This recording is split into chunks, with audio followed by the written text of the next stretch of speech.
固體之淨化，重結晶。首先要準備一個水浴，用作熱過濾。水浴內必須加入廢石，以防報廢現象。放置一個三角燒瓶及無病漏斗於水浴裏面。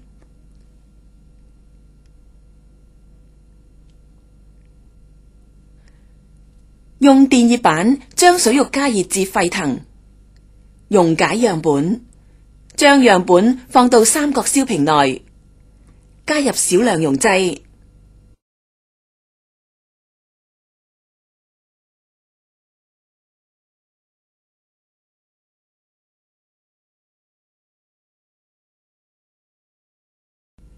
再加入廢石，並將此懸浮液加熱至沸騰。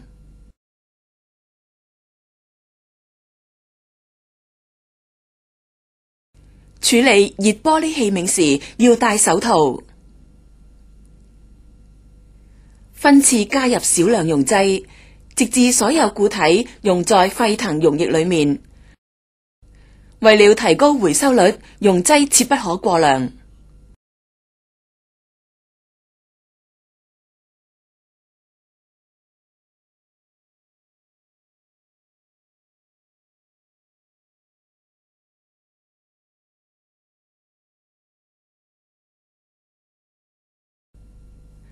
加活性炭前，必須稍為冷卻溶液，避免報廢。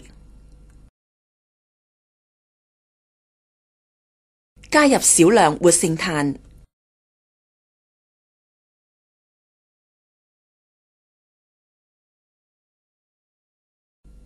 將懸浮液再加熱至沸騰約3至5分鐘。活性炭會對樣本進行脫色，之後是熱過濾。將摺疊濾紙放在預先加熱嘅無病漏斗之上，用少量沸騰之溶劑弄濕濾紙，將熱溶液分次過濾，把活性炭及其他固體雜質去除。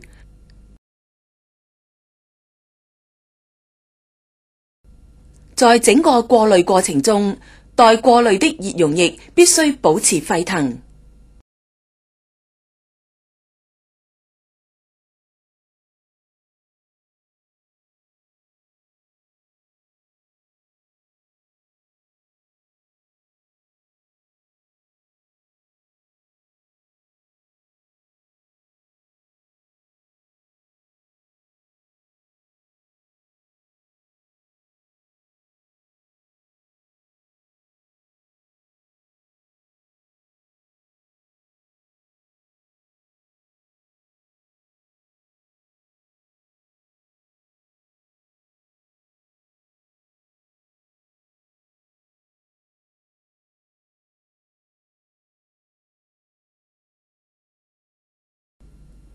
過濾完成之後，關上電熱板，並將裝有濾液之三角燒瓶從水浴中拿出。下一個步驟是結晶。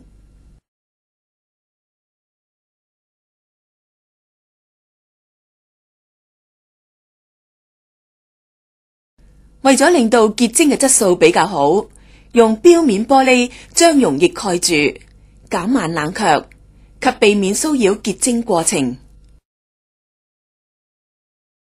收集及清洗晶體，用刮鏟將晶體從器皿之內壁刮離，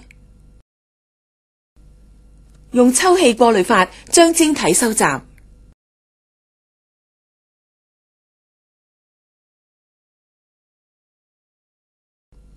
將晶體收集到晶體碟上。